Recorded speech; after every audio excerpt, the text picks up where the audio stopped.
네, 오늘도 반갑습니다. 모피디입니다. 자, 오늘은 재고 관련된 재미있는 이야기를 하나 해드리겠습니다. 고객 입장에서도 그렇고 판매자 입장에서도 그렇고 분명히 단종이 되었고 마지막 재고라고 하는데 지금 갤럭시 S9이나 아이폰 7을 아직까지도 팔고 있는 것처럼 없었던 재고들이 어디서 계속해서 조금씩 생겨나는 것일까요? 그 이유에 대해서 지금 바로 시작하겠습니다.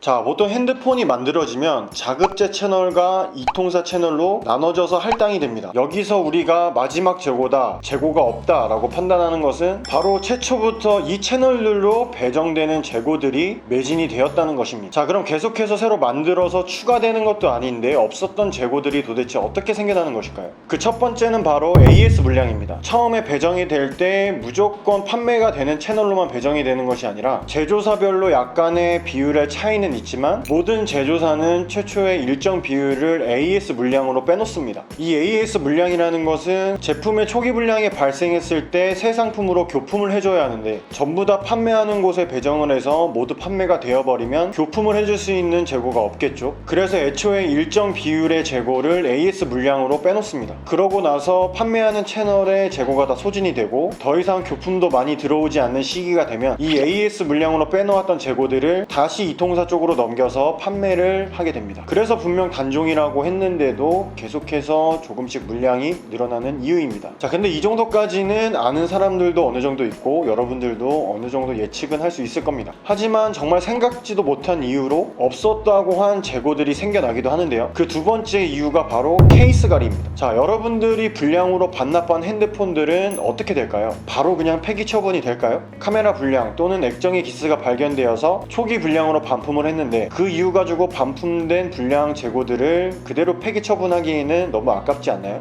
맞습니다. 다시 그 문제 있는 부분을 개선해서 수리를 해서 새 상품으로 내놓게 됩니다. 이거를 저희는 케이스 가리라고 표현을 합니다. 물론 불량이 많아서 반품되는 재고의 양이 많게 되면은 케이스 가리를 해서 리패키징이라는 모델로 할인이 들어간 상태로 출시를 하는 경우도 있긴 있습니다. 하지만 보통의 경우는 그렇지 않기 때문에 최초부터 잘 만들어진 양품과 반품이 되어서 고친 후 다시 재출시한 모델을 우리가 구분할 수 있는 방법은 사실상 없습니다. 자, 그렇기 때문에 분명 나는 새 상품을 받았는데 다른 사람의 구글 계정이 로그인 되어 있는 흔적이 발견되는 이유가 바로 이러한 이유 때문이고, 실제로 어떤 제조사 같은 경우에는 케이스 가리를 해서 일련 번호를 새로 부여하고 정말 새 상품인 것처럼 둔갑을 한 다음 출시를 해야 하는데 그 일련 번호 부여하는 작업을 누락한 상태로 그대로 케이스 가리 상품으로 출시를 했다가 고객이 이상해서 역으로 추적해보니 불량으로 반품되었다는 재고라는 것이 탄로났던 경우가 있기도 합니다. 자, 이러한 케이스 가리 상품들은 처음 출시가 되고 2-3년 뒤에도 조금씩 계속해서 나오기 때문에 재고가 정말 다 떨어진 모델들도 지금 갤럭시 S9이나 아이폰 7처럼 계속해서 재입고가 되는 이유입니다. 물론 절대 이러한 제품들이 하자가 있다거나 그것이 불법이라던가 나쁜 것이라는 이유는 절대 아닙니다. 이러한 모델들까지 전부 소진이 된다면 그때 정말 단종이 되는 겁니다. 자, 이렇게 오늘은 간략하게 없었던 재고들이 계속해서 생겨나는 이유에 대해서 설명을 해봤습니다.